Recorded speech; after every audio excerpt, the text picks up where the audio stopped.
Welcome back to this episode of Beyond the Scoreboard. Tonight it's just me, your host Caleb Rosario. Brendan will not be joining us tonight, but that doesn't mean we ain't gonna put an episode out there. Before we start this episode, don't forget to like, subscribe, and comment. Man, push this channel out to however many people you can. It's been awesome over the past couple weeks. The engagement we've gotten. Um, Definitely, obviously thanks to you guys. So keep subscribing if you haven't subscribed already. Like and comment. Give us topics that you guys want us to talk about. Obviously, right in the middle of football season, and as you can tell by the title, we're going to be going over pretty much the most notable stories that I saw over this week 12. We're getting into week 13 starting on Thanksgiving on Thursday, but week 12 was pretty interesting. We're pretty much at the, I want to say, the home stretch of the season, but it's the home stretch of the season. About 6 more weeks left in the season, give or take, for some teams. And you pretty much know what who teams are by this point. There's never really you can't really tell what guys are going to become postseason. It's all about who gets hot at the right time, but you can kind of get a grasp of your team by week 12, week 13. So starting off with this team that is going to be a real threat in the NFC. Their quarterback is playing better than anybody, and I think he is the MVP of the league so far. If the season ended today, he's the MVP, and that's Matt Stafford. Matt Stafford has been unbelievable. I mean, it's been unreal what he's done this year at the age that he is, and you know when you look at it, man, what he's done this year, getting Devontae Adams was going to be such a big help for Puka Nacua too and take some pressure off of him. But those guys are rejuvenated. Devontae and Stafford, and with Sean McVay as your offensive play caller, there's no really deficiencies there, and they have a great defense. So we're gonna take a look here. Look at Stafford's numbers right here. Just look at these. Yesterday against the Tampa Bay Buccaneers, they won 34-7. And, his numbers right there, you just see QBR 80, 71% completion percentage, 273 passing yards, 3 touchdowns, no interceptions. And their defense only gave up 7 points. So the game was over pretty much in the first half, as you can tell. If you look at his season stats, he's completing 68% of his passes, almost 69% of his passes, 2,800 passing yards, 30 touchdowns, and what sticks out the most is 2 interceptions. Stafford is bound to give up some interceptions. He just is, but he hasn't this year, and that's credit to him and being able to read defenses as better than anyone in the league.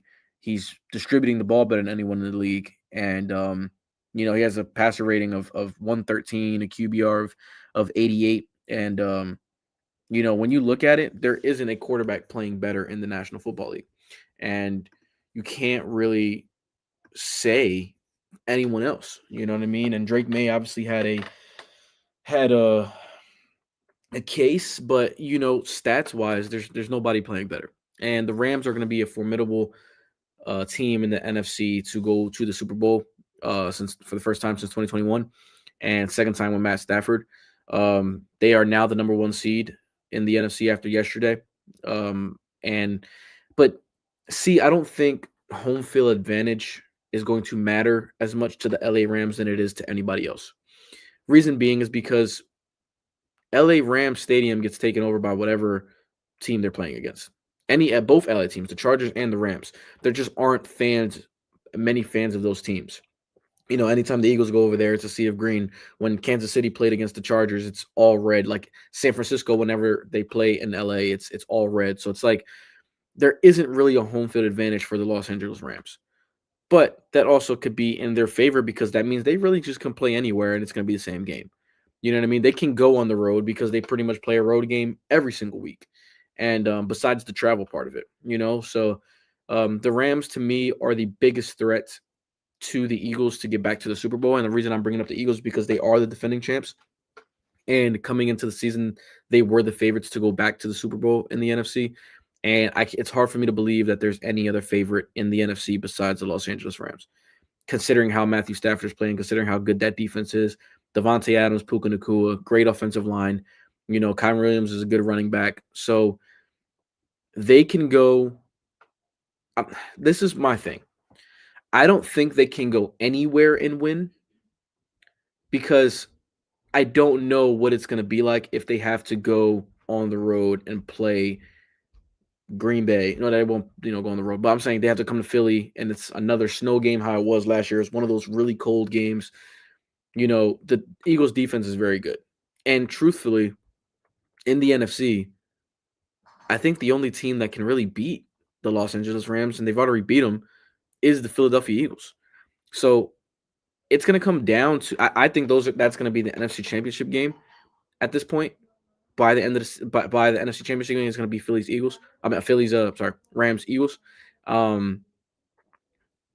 obviously it's a one-game playoff thing, and anything can happen.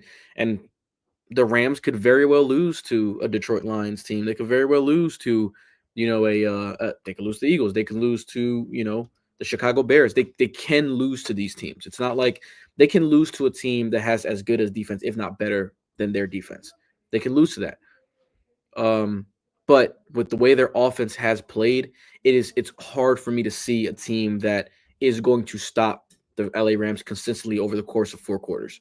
It's hard for me to believe that because the LA Rams can score at will. They can score in different ways. They can score running the football. They can score throwing the football. They can score, off of turnovers. Their defense is very opportunistic. They can score at a very high rate. And if your offense does not come to play against the LA Rams in that specific game, the Rams can run you out of the ballpark, truthfully. And once they build up a lead, they definitely have.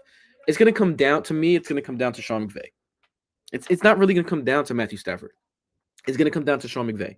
Does he want to get greedy and continue to pass the ball through the air when they get up? That's what happened against the Philadelphia Eagles. They were up 26-7 in the third quarter, middle of the third quarter.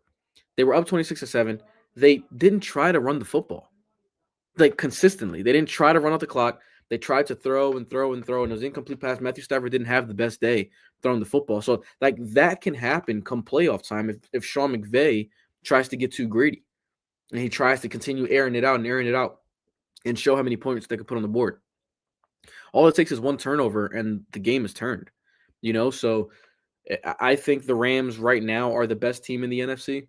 But obviously over the course of the next 6 weeks, a lot can happen, and Matthew Stafford is very much on his way to his first MVP, and 30 touchdowns to 2 interceptions with still 6 games left. It's definitely, or 5 games left. It's definitely six games. Sorry, 6 games left. It's definitely a chance for him to kind of run away with the MVP over the next 6 games. And looking at their opponents the rest of the season, I can tell you right now who I think can beat them in these next few games. They have the Panthers next week. Panthers have been playing well, they have the Panthers next week. They have the Cardinals. Detroit is going to be a tough one. Seattle, they just beat Seattle, but Seattle on the road is going to be tough. Falcons, not really, and then the Cardinals again. So they play the Cardinals twice. They play the Panthers, and then the 2 games back-to-back that we're going to see what this Rams team really is at home against Detroit and on the road against Seattle back-to-back weeks. So those are 2 games that can go pretty much anywhere, and I think those 2 games are going to be super important to decide the number 1 seed because the Eagles have a game against the Chicago Bears, who are tied for the number 2 seed right now. Eagles are in second place, but Chicago is right on their heels having the same record, them just having a tiebreaker over Chicago. That'll to me determine who's going to be the top 2 seeds in the NFC. And when you look at it, the Rams, I don't think can drop one of those 2 games because after this game against Chicago, the schedule kind of eases up a little bit. Outside of 1 game going on the road against the Buffalo Bills, there's not really many tough opponents for the Philadelphia Eagles. They got the Raiders, they got Washington twice still. So, I don't think it's going to be that much of a big deal. You know what I mean? For the Eagles to keep that number 2 seed, and we'll get to them a little bit later on. But yeah, I mean, credit to the Rams for what they've done so far this season. They definitely look like a team that's going to be a problem come playoff time. Um, going with this next segment, a team that is pretty much on the opposite side of things, a team that is going to be set up kind of for the future, and I'm hoping so, because this is a kid I really like this kid a lot, man, and the NFL has played with him. The NFL has done him dirty, and that's Shador Sanders, man. Shador Sanders got his first win in the NFL yesterday in his first NFL start. Yes, it was against the Raiders, but who cares, man? This is the first time in I don't know how long. Somebody can look that up for me. I don't know how long that a Cleveland Browns quarterback has won their first start. I think dating back to the 90s, the 80s, since the last time that happened. And that says a lot because of how disrespected Shador Sanders has been in his first, year in the NFL. He dropped from a clear first round pick, to a fifth round pick, and goes to an organization that doesn't really want him. They don't. The Cleveland Browns don't want him. And Kevin Stefanski needs to be fired after this season. How he's treated Shador, he hates Shador.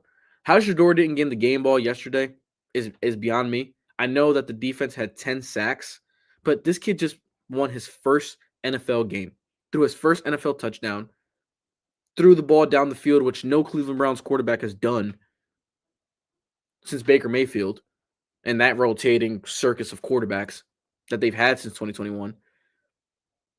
It's beyond me, man. It's beyond me how disrespectful they have gotten. It's beyond me. And Shador Sanders was just named a starter. He's going to start again next week, as he very well should.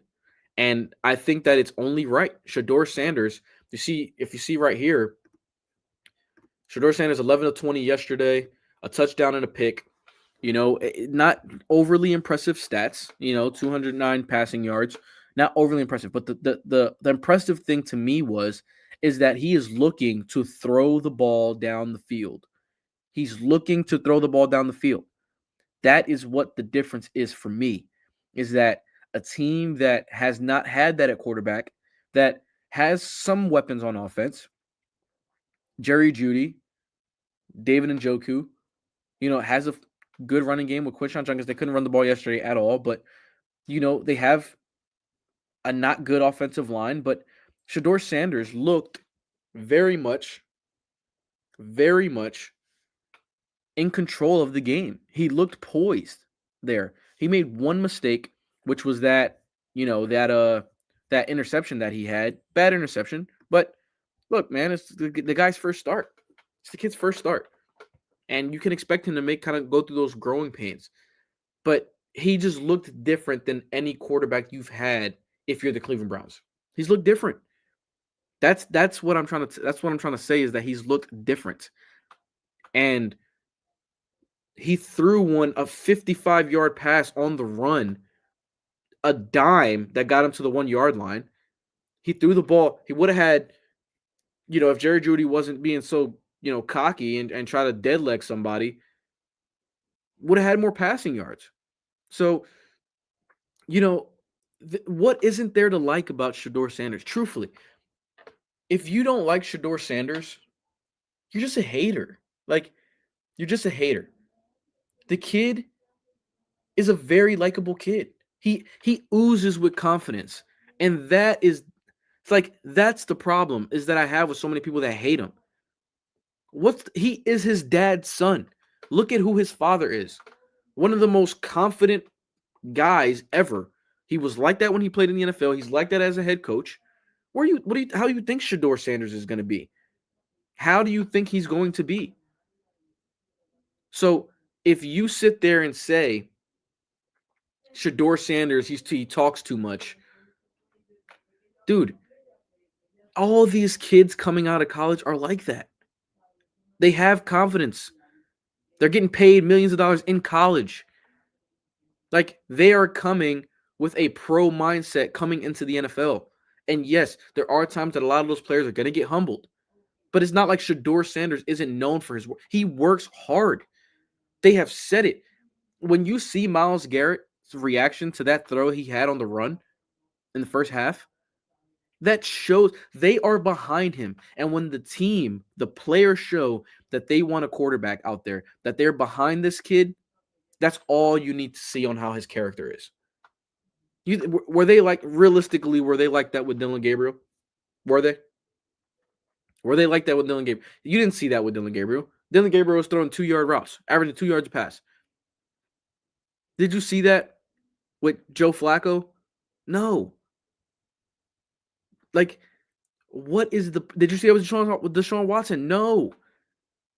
Shador Sanders has something about him that brings players to want to play with him, to want to play for him, because they see what the NFL has done to this kid and the disrespect that he's gotten since he got drafted. It's unbelievable, man. It's unbelievable. And yes, there are reports out there that he tanked a couple of interviews at the combine during the draft process because he didn't want to go to certain teams. Do I think that ultimately hurt him? Sure, I do. But he ultimately got to a situation in Cleveland where, as bad as an organization that is, but he got to a situation that he was clearly the best quarterback on that roster. Joe Flacco, Dylan Gabriel, Kenny Pickett, Deshaun Watson. Everybody knew Deshaun Watson wasn't going to play this year. Kenny Pickett gets shipped off to Las Vegas. So now he gets named the third string behind a guy who shouldn't have been drafted. No one had Dylan Gabriel drafted before Shador Sanders in their mock draft. And if you did, you're lying. If you say you did, you're lying. Because Dylan Gabriel is not a better quarterback than Shador Sanders is. And Joe Flacco is at this point in his career, he needs to hang it up. He just does. It's over with. Shador Sanders should have got the start from week 1 and given the chance by Kevin Stefanski to succeed.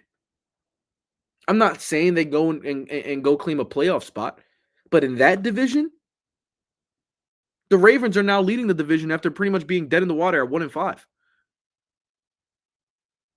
Like, the Cleveland Browns with Shador Sanders, maybe that energizes the group.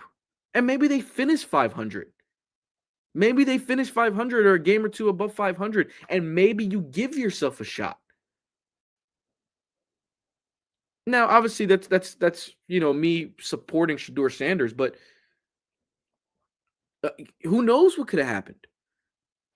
The fact that you started Joe Flacco and then put Dylan Gabriel in there deflated the entire team because they know they didn't have a chance with those guys at quarterback.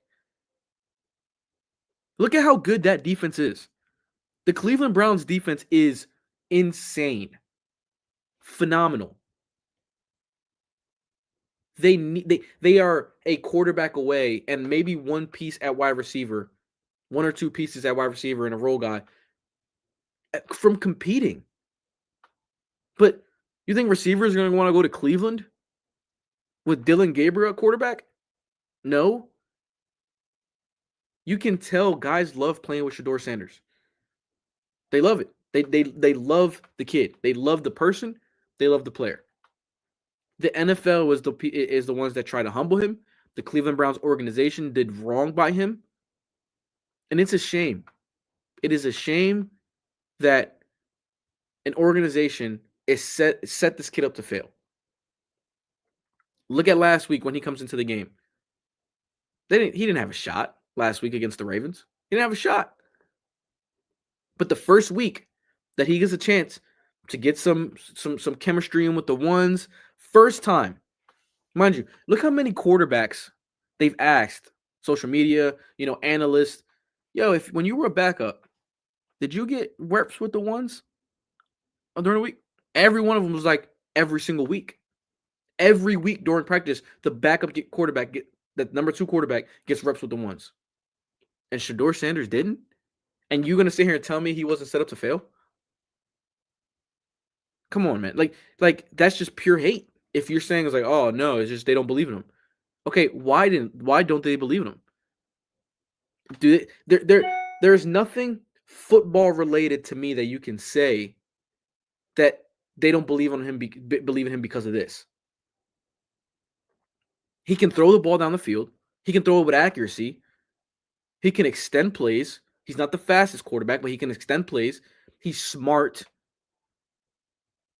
And he's doing this.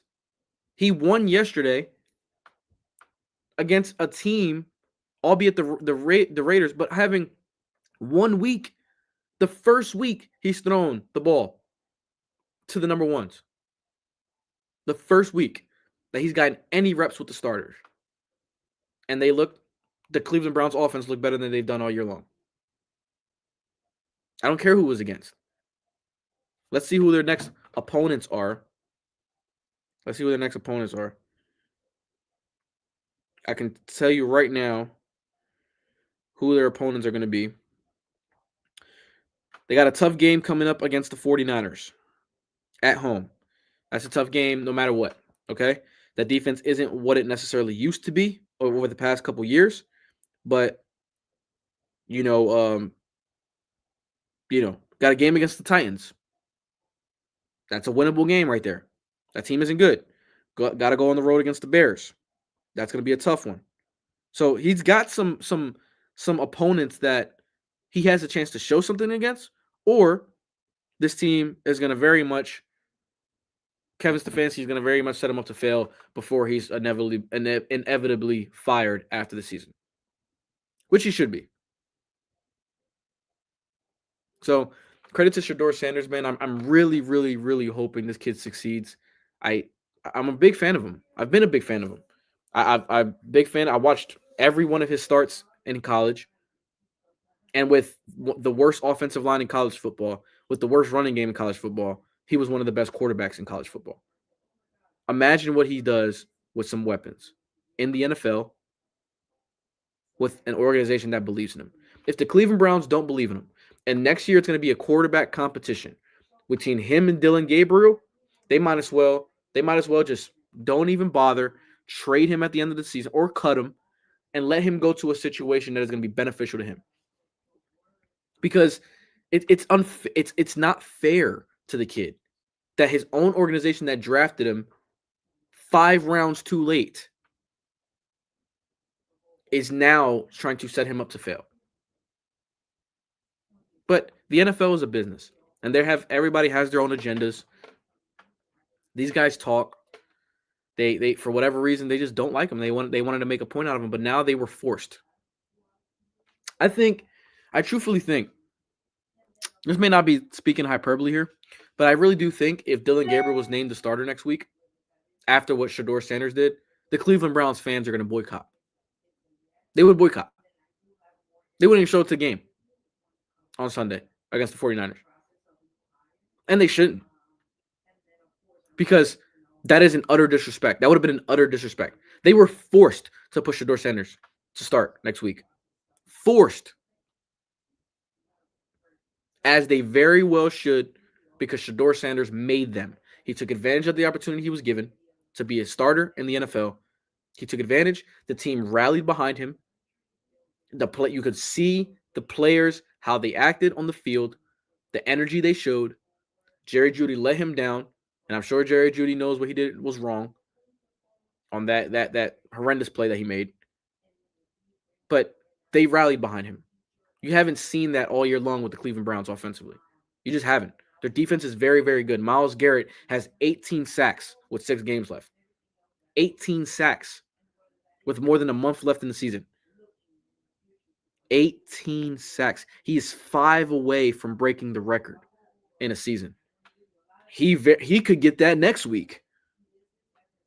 That's how good that guy is, man. He's unguardable one-on-one. And if you're going to keep guarding him one-on-one with your left or right tackle, he might get 30.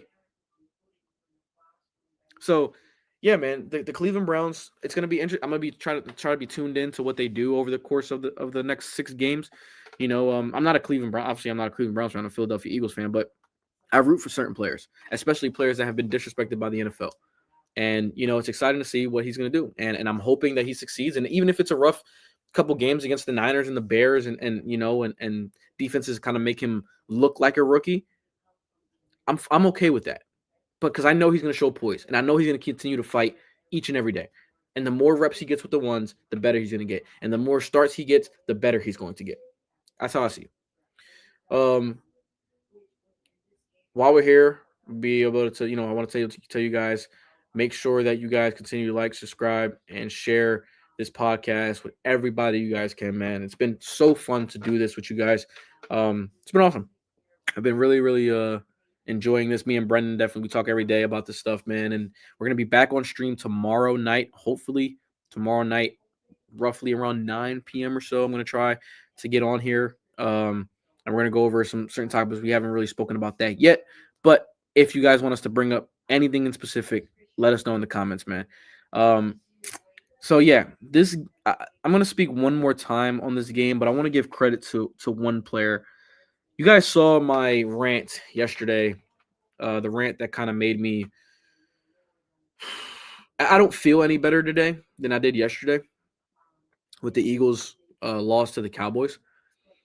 Reason being is because I pretty much almost popped a blood vessel talking about how much of a change needs to happen with the offense. And it has nothing to do with the players. The offensive line has been bad, but I think everything is a result of the coaching. The scheme is awful. It's just bad. The scheme is bad. The players, every time they get in front of a camera and a microphone, they subtly tell you, they're not going to outwardly tell you it's the coaching, but they're giving you every reason to know it is all coaching. Landon Dickerson, he said something that blew my mind. He said the Dallas Cowboys did something different than they really haven't done all year long. They don't really do much of, which is have a 5-man front to stop the run. That is completely false. That's absolutely false because the Dallas Cowboys are one of the teams that have the most 5-man fronts in the NFL. So it's beyond me that, like, what do you do on a daily basis, on a weekly basis in practice? What film are you watching? That and even like that, if you didn't notice that, you can't make an adjustment mid-game on how to defeat that? You can't make an adjustment? How can you make an adjustment to what a team is doing? You have a plan coming into the game, and the plan worked perfectly. Where was that all season long? I don't know. But then, after going up 21-0, you stop what you're doing and go back to what hasn't worked, which is conservative play calling. Soft play calling. Absolutely soft. And you get walked down. George Pickens is a monster, man. George Pickens is a beast. And the fact that Quinyon Mitchell was not guarding him pretty much the rest of the game is crazy. He absolutely cooked Adoree Jackson. He cooked Cooper DeJean. Anybody else you threw at him was getting fried. And look at these numbers, man. He has worked himself, and I know Dan Orlovsky talked about it earlier today, that he's worked himself into the best receiver in football talk. I'm not going to go there yet.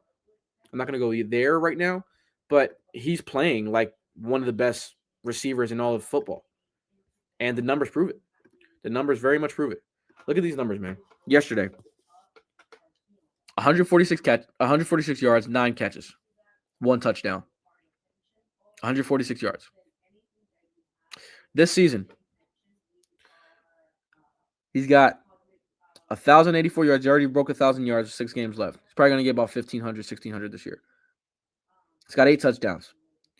He's going to be a free agent at the end of this year. If the Dallas Cowboys don't re-sign George Pickens, if Jerry Jones doesn't re-sign George Pickens, which is going to be up to George Pickens whether or not he wants to stay there, the Dallas Cowboys are going to go right back to where they started this year. Because CeeDee Lamb is a great receiver, one of the best in the game. But CeeDee Lamb's body language kills him. It just does. CeeDee Lamb's body language kills him. And you saw it yesterday. He has 7 drops against the Eagles in 2 games. George Pickens is the reason why the Cowboys won yesterday. And Dak Prescott making some great throws. It wasn't the defense. See, everything everything that people are saying that the defense did their job yesterday, excuse me, makes me laugh.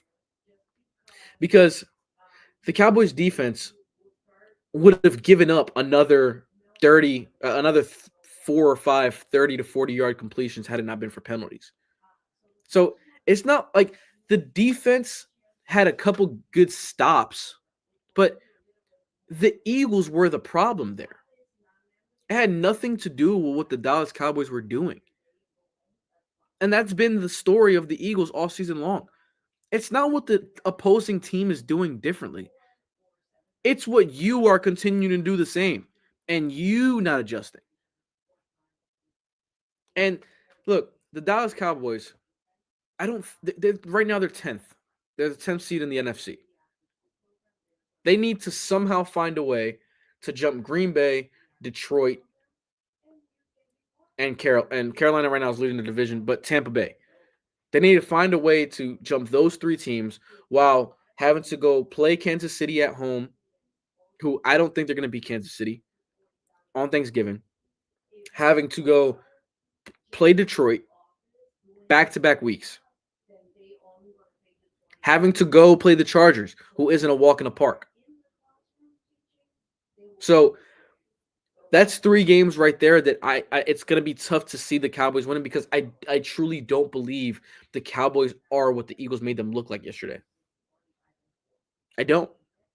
And I'm gonna stand on that hill, and that's just not me speaking as far as an Eagles fan. That is just me speaking realistic. The Cowboys defense isn't good. So if they get in as a 7 seed, which I don't see happening, because I don't think they're gonna jump Detroit. I don't think they're gonna jump Green Bay. I don't think they're gonna jump that's teams that you are hoping and teams that you play. Like teams that you play. You lost to Green Bay. You tied with Green Bay.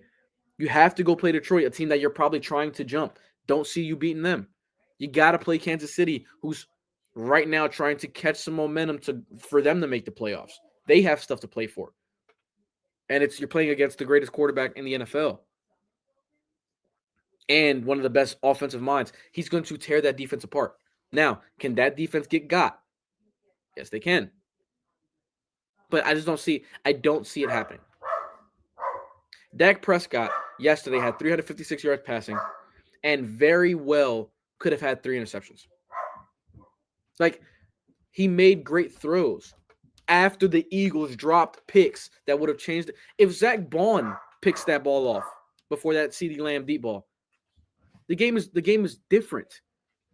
It was 21-7 at that point in the third quarter. The game is different. The game changes right there. If it wasn't a 12-man on the field penalty, Nakobe Dean gets a pick. So the Eagles lost that game yesterday.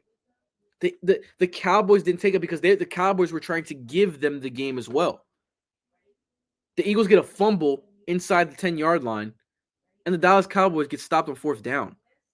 Instead of taking the points to go up 3, they try to go for it.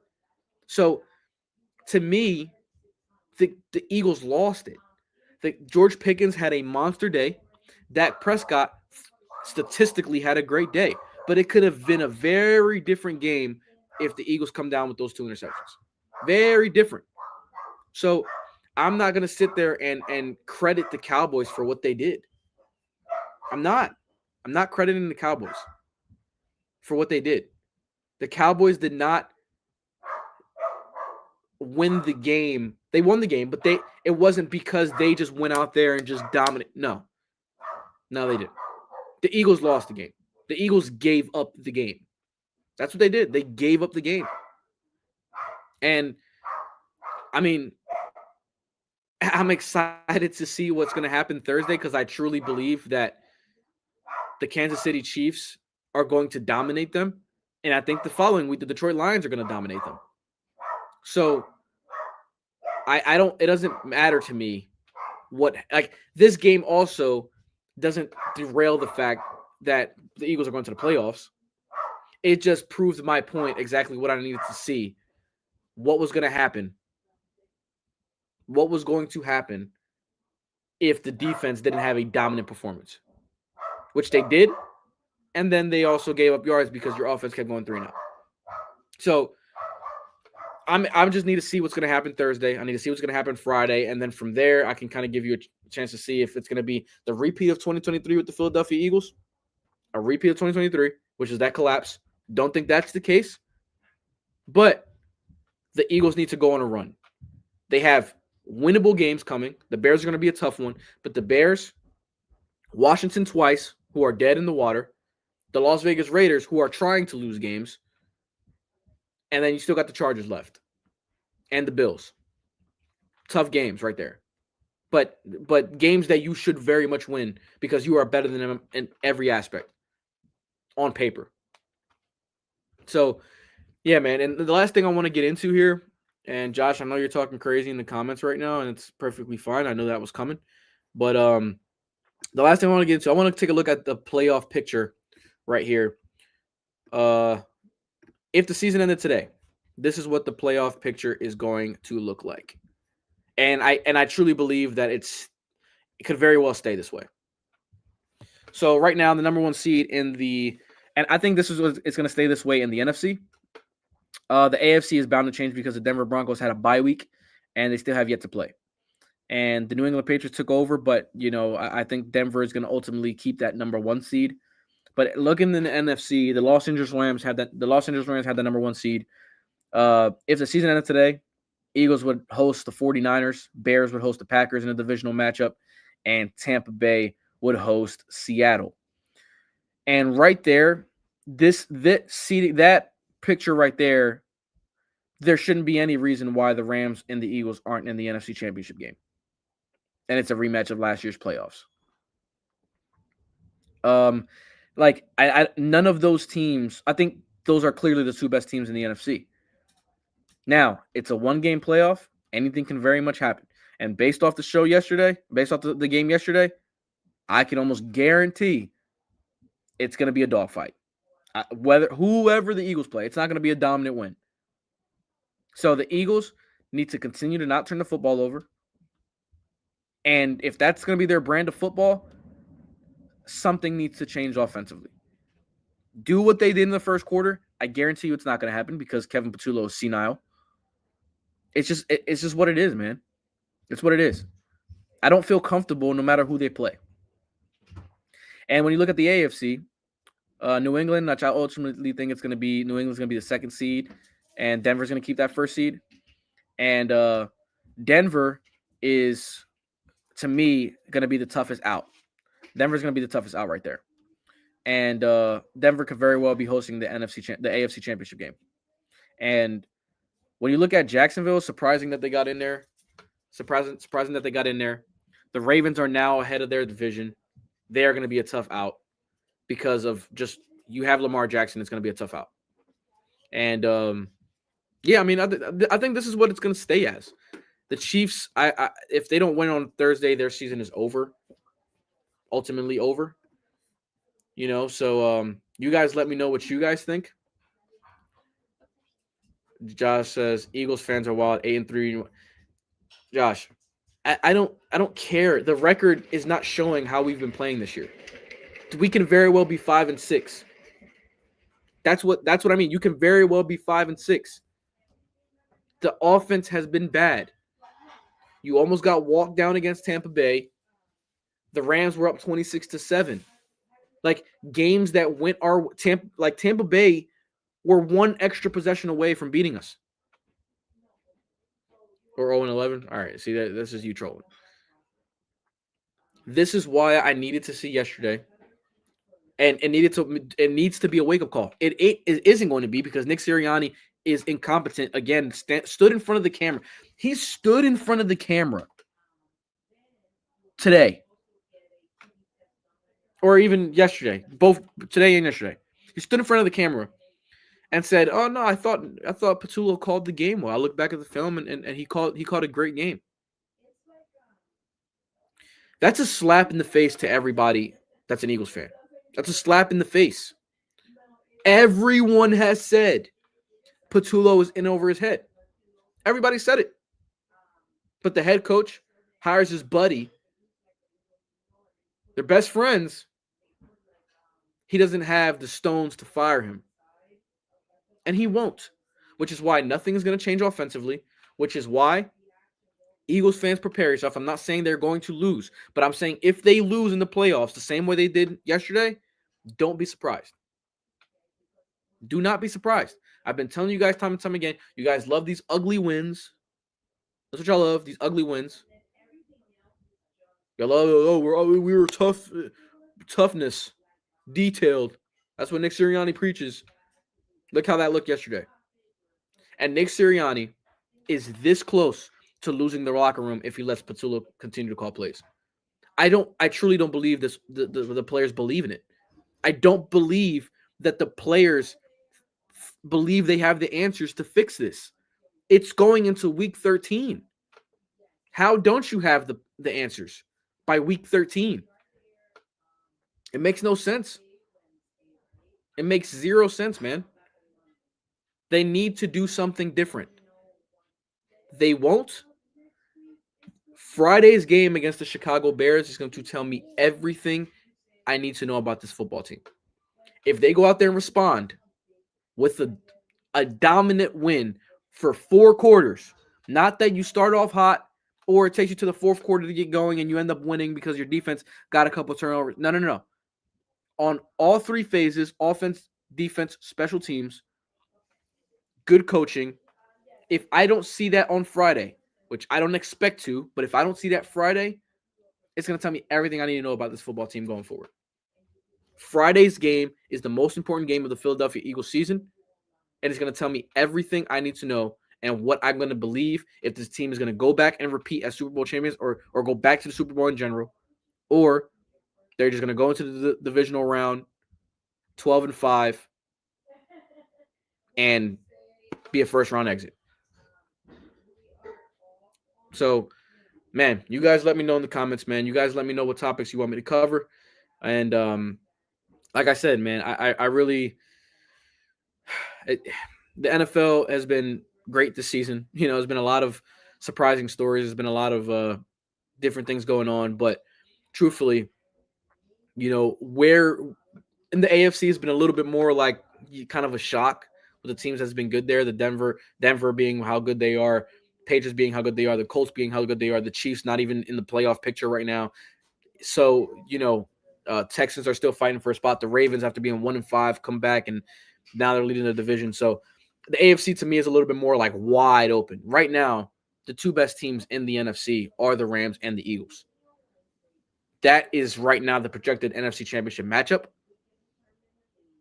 I expect the Rams to be there. Not sure what I'm going to get from Philly.